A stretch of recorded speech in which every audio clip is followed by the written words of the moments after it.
दुनिया में हर एक बात सीधी तरीके से नहीं बोली जाती और इस बात से हम सब अग्री करते हैं, राइट? है कि आखिर लोग क्लियरली बोलते क्यों नहीं है? आखिर रीड बिटवीन द लाइन्स के का एक झंझट होता ही क्यों है?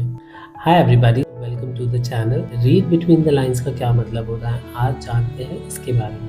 दुनिया में हर एक बात सीधी तरीके से नहीं बोली जाती और इस बात से हम सब अग्री करते हैं, राइट? लोग शब्द का उपयोग कम करते हैं बट इमोशंस जरूर उसमें रहते हैं। रीड बिटवीन द लाइन्स का मतलब होता है जो आप बोल रहे हैं उसके पीछे का जो फील है, जो इमोशन है, उसको समझना।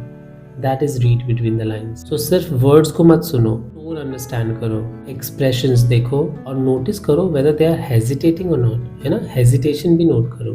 यही होता है डीप अंडरस्टैंडिंग। पहला पॉइंट आता है कि आखिर लोग क्लियरली बोलते क्यों नहीं है? आखिर रीड बिटवीन द लाइन्स का एक झंझट होता ही क्यों है? तो इसके रीजंस हैं। कभी किसी को डर लग रहा होता है, कभी किसी का ईगो बीच में आ जाता है, कभी किसी को लगता है कि कोई उनकी कोई बात नहीं सुनेगा, कोई उनकी बात समझेगा ही नहीं। इसलिए असली मैसेज छुपा होता है उनके साइलेंस में, उनकी आंखों में, उनके अंदाज में। और जो इंसान ये छुपी बातें जान जाता है वो लाइफ में एक लेवल ऊपर तो जरूर चला जाता है। कुछ रियल लाइफ के एग्जाम्पल्स पे बात करें जो आप भी फेस करते हैं। कोई बोलता है कि मैं ठीक हूँ, पर आंखों में कुछ सैड इमोशंस होते हैं। मतलब it's somehow like that, please मुझे समझो and all that, right? I am not well. And most simple कि जब मम्मी या फिर पेरेंट्स बोलते हैं तुमको जो करना है तुम करो, ये भी एक वही है कि भाई तुम उनका सुन नहीं रहे हो।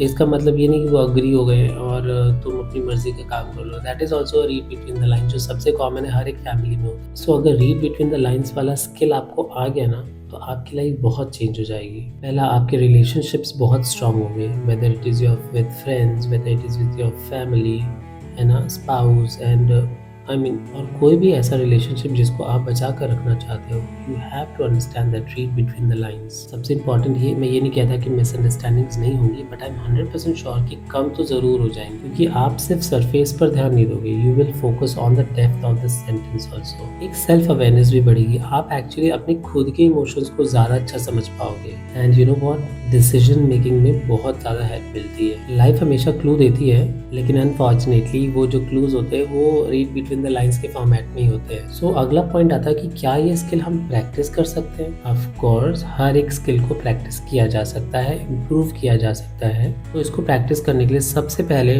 टोन पर फोकस करो। आप जिससे भी बात कर रहे हैं, जिसकी बात सुन रहे हैं, उनके इमोशंस पर ध्यान दो, क्योंकि वॉइस का जो टोन है वो इमोशंस रिवील करती है। दूसरा, उनका बॉडी लैंग्वेज जो है उसको ऑब्जर्व करो। स्माइल के पीछे सैडनेस हो सकती है। किसी के एक्शंस और वर्ड्स को कंपेयर करो, अगर मिसमैच है तो ध्यान दो। एंड हाँ, साइलेंस को इग्नोर मत करो, कभी कभी साइलेंस ही सबसे बड़ा मैसेज होता है। तो इस पर ज़्यादा ज्ञान तो नहीं दूंगा मैं, लेकिन वीडियो ख़त्म होते होते आपको ये ज़रूर बताना चाहूँगा कि मोस्टली आपके आसपास के लोग आपको सीधी कोई भी चीज़ नहीं बोलेंगे और इमोशंस हमेशा दिखाई नहीं देते। लेकिन अगर आपको रीड बिटवीन द लाइन्स का स्किल आता है तो पता है, आप दुनिया को खुद ही एक नए नज़रिए से देख पाएंगे। आप लोगों को ज़्यादा डीपली समझेंगे और सबसे इम्पॉर्टेंट, आप खुद को भी बहुत बेहतर समझेंगे। कोई कहना कुछ और चाहता है, बट किसी प्रेशर में आके, या फिर शायद उसका कोई सेल्फिश मोटिव हो, इसमें इमोशंस कुछ और वर्ड्स कुछ और होते हैं। तो आज से उसे सिर्फ सुनो मत, उसे समझो भी। तो जब भी लाइफ में कोई ऐसा सिचुएशन आता है ना कि यार ये ऐसा क्यों हो गया,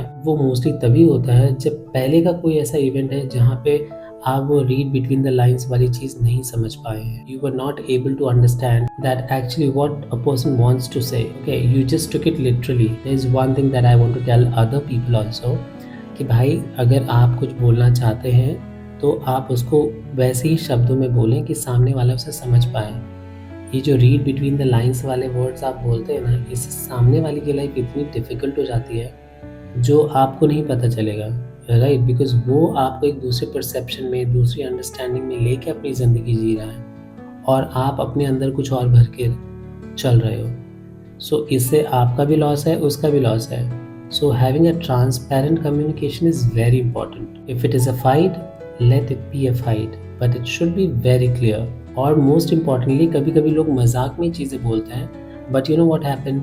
वही मजाक बाद में इतना critical issue बन जाता है कि फिर वही आई थिंक रिलेशनशिप्स टूटने, इन सब चीज़ों का रीज़न बन जाता है। इट्स वेरी इंपॉर्टेंट कि आप अपनी बातों को वैसे ही बोले जैसा आप चाहते हैं कि सामने वाला भी आपसे बोले, है ना? बिकॉज आप तो सामने वाले से चाहते हो कि वो आपको एकदम क्लियरली वर्ड्स में बोले, और आप उसको आप उसको ट्राई करते हैं, हिंट्स देते हैं कि ये होना चाहिए, वो होना चाहिए, so that's not good. But हाँ, जो सुन रहा है भाई, तुम भी थोड़े होशियार हो जाओ, थोड़ा अंडरस्टैंड करो दैट आपके फेवर में क्या है, आपके फेवर में क्या नहीं है, आपको क्या समझना चाहिए, राइट। सो यहीं पे वीडियो को फिनिश करते हैं। अगर आपको ये लाइफ लेसन थोड़ा वैल्यूएबल लगा हो तो इस वीडियो को लाइक करें, शेयर करें एंड हाँ, कमेंट ज़रूर करें that I will read between the lines. So ऐसे ही डीप कॉन्वर्जेशंस और लाइफ चेंजिंग वीडियोस के लिए चैनल सब्सक्राइब करें। तो मिलते हैं अगले वीडियो में।